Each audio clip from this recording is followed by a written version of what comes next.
불과 며칠 전 독일에서 열린 경제행사장에서 프리드리히 메르츠 총리가 전 세계를 향해 충격적인 고백을 털어놨습니다. 과거 독일 정부가 내린 상업용 원전 폐쇄 결정은 국가 경제에 막대한 손실을 초래한 엄청난 실수였다는 겁니다. 심지어 단순한 정책 실패를 넘어 에너지 주권을 포기하고 제조업 경쟁력까지 무너뜨린 전략적 실책이었다고 맹비난했는데요. 자신들이 정답이라며 밀어붙였던 탈원전 정책을 현직 총리가 스스로 오답이었다고 채점한 겁니다. 사실 독일은 2023년 4월 마지막 남은 원전 3기의 스위치를 끄며 탈원전의 완성을 자축했습니다. 그런데 그 축포가 터진 지 채 3년도 지나지 않아 분위기가 완전히 뒤집혔습니다. 도대체 그동안 독일에서는 무슨 일이 있었던 걸까요? 그들은 왜 스스로를 유럽의 병자라고 자조하며 후에 섞인 반성문을 쓰게 된 걸까요? 그런데 말입니다. 과연 이렇게 뒤늦은 후회와 자책을 하고 있는 게 독일 하나뿐일까요? 결론부터 말씀드리면 절대 아닙니다. 지금 유럽 지도 전체를 펼쳐놓고 보면 마치 약속이라도 한 듯이 태세전환을 하고 있거든요. 그 중에서도 가장 드라마틱한 사례가 이탈리아입니다. 사실 이탈리아는 전 세계에서 가장 먼저 원전 제로를 선언했던 원조 탈원전 국가였습니다. 유럽에서 터진 체르노빌 사고의 충격으로 국민투표까지 거쳐 원전을 완전히 퇴출시켰고 무려 35년 동안이나 그 기조를 철석같이 지켜왔던 나라였죠. 그랬던 이탈리아가 지난 2025년 원자력 기술 사용을 다시 허용하는 법안을 승인하며 35년 만에 백기를 들었습니다. 주요 이유 중 하나는 경제적 부담이었습니다. 원전 없이 버티기에는 감당해야 할 전기요금 고지서가 너무 무거웠던 겁니다. 그동안 이탈리아는 부족한 전기를 메우기 위해 이웃나라 프랑스에서 전기를 사다 썼는데 아이러니하게도 프랑스는 전력의 70%를 원자력으로 만드는 나라입니다. 내 손에 흙 묻히기 싫다고 남의 집 원전에서 만든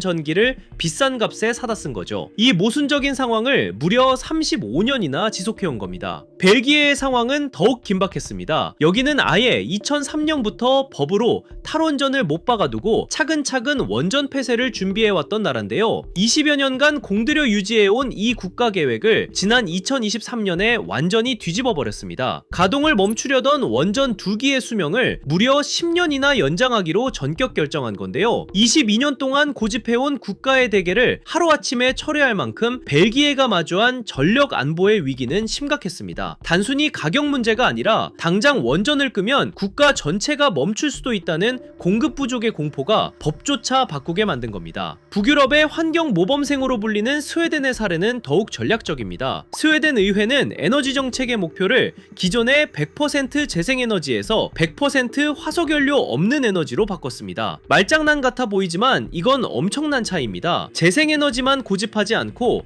탄소만 안 나오면 원자력도 적극적으로 쓰겠다는 선언이니까요. 스웨덴은 깨달은 걸지도 모릅니다. 자신들의 자랑인 철강이나 제조산업을 지키려면 날씨에 의존하는 에너지로는 불가능하고 24시간 일정하게 돌아가는 원자력이 반드시 필요하다는 사실을 말이죠. 여기에 쐐기를 박은 결정적인 사건이 바로 스페인의 전력망 붕괴 위기였습니다. 작년이었죠. 2025년 4월 스페인에서 발생한 대규모 정전 사태는 유럽 전체에 엄청난 충격을 줬는데요. 당시 스페인과 포르투갈 전력망에서는 재생에너지 비중이 78%에 달했고 그중 태양광이 약 60%를 차지하고 있었습니다. 문제는 석탄, 가스, 원전처럼 대형 발전기를 돌리는 전통 발전소의 비중이 낮아지면서 전력망을 물리적으로 안정시켜주는 관성과 백업 설비가 부족해졌다는 겁니다. 전력망에 갑작스러운 충격이 왔을 때 이를 버텨낼 여력이 줄어든 거죠. 물론 공식 조사 결과는 재생에너지 자체가 원인이라기보다는 전압 제어 시스템이나 보호장치, 전력망 설계 등 여러 요인이 복합적으로 작용한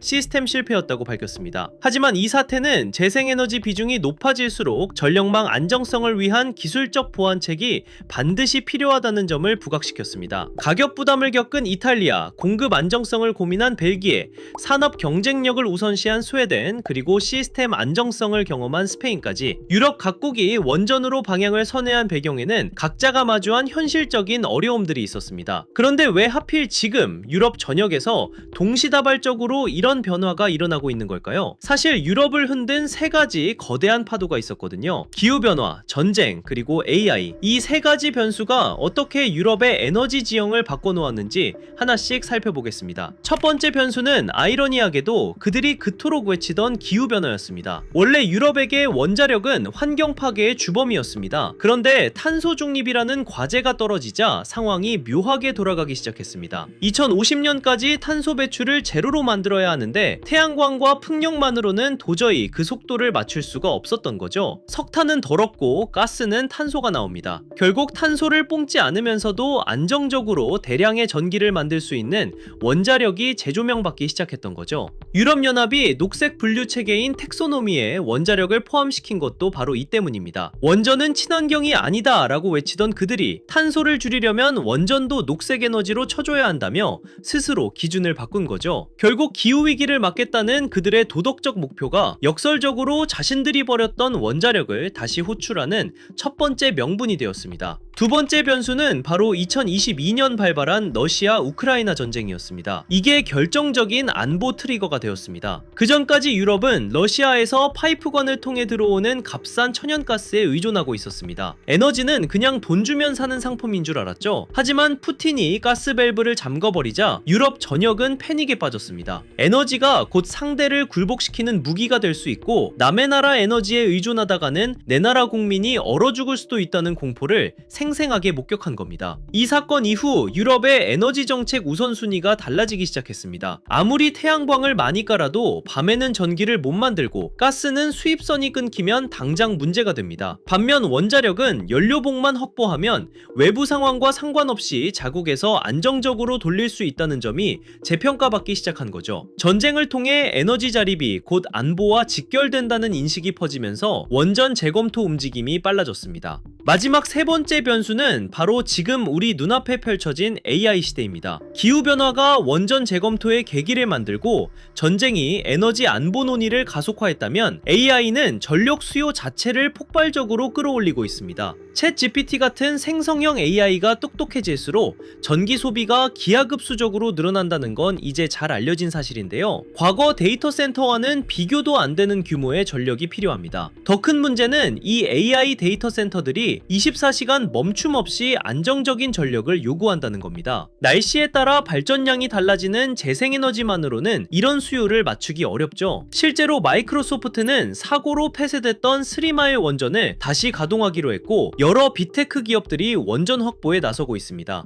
AI 경쟁이 치열해질수록 안정적인 대규모 전력원 확보가 국가와 기업의 경쟁력을 좌우하는 상황이 된 겁니다. 결국 기후 목표, 안보 위기, 그리고 AI 시대라는 세 가지 흐름이 겹치면서 유럽 각국은 한때 포기했던 원자력을 다시 고려하기 시작한 거죠. 결국 이 모든 흐름을 종합해보면 한 가지 흥미로운 변화가 보입니다. 재생에너지 중심으로 가야 한다는 확신이 흔들리고 있다는 겁니다. 불과 몇 년 전까지만 해도 에너지를 환경적 기준으로 평가하는 분위기가 강했습니다. 하지만 독일 총리의 고백과 유럽의 태세 전환, 그리고 AI 기업들의 움직임은 조금 다른 현실을 보여주고 있습니다. 적어도 유럽에서는 에너지가 환경 문제인 동시에 경제와 안보의 문제로 재정이 되고 있는 것처럼 보입니다. 실제로 전 세계 여러 나라들이 친환경 목표와 함께 경제적 현실도 함께 고민하기 시작했습니다. 누가 더 싸고 더 안정적이며 더 강력한 전력을 확보하느냐가 그 나라의 경제력과 기술 경쟁력에 영향을 미치는 시대가 되어가고 있죠. 어쩌면 우리는 지금 석유가 세상을 바꿨던 산업혁명기처럼 에너지를 바라보는 시각이 크게 바뀌는 전환점을 지나고 있는 건지도 모릅니다. 유럽은 시행착오를 겪으며 방향을 수정하고 있습니다. 과연 우리는 이 변화를 어떻게 바라봐야 할까요? 유럽의 경험에서 무엇을 배우고 우리에게 맞는 길은 무엇일지 고민해봐야 할 시점인 것 같습니다. 오늘 5분 경제는 여기까지입니다. 시청해주셔서 감사합니다.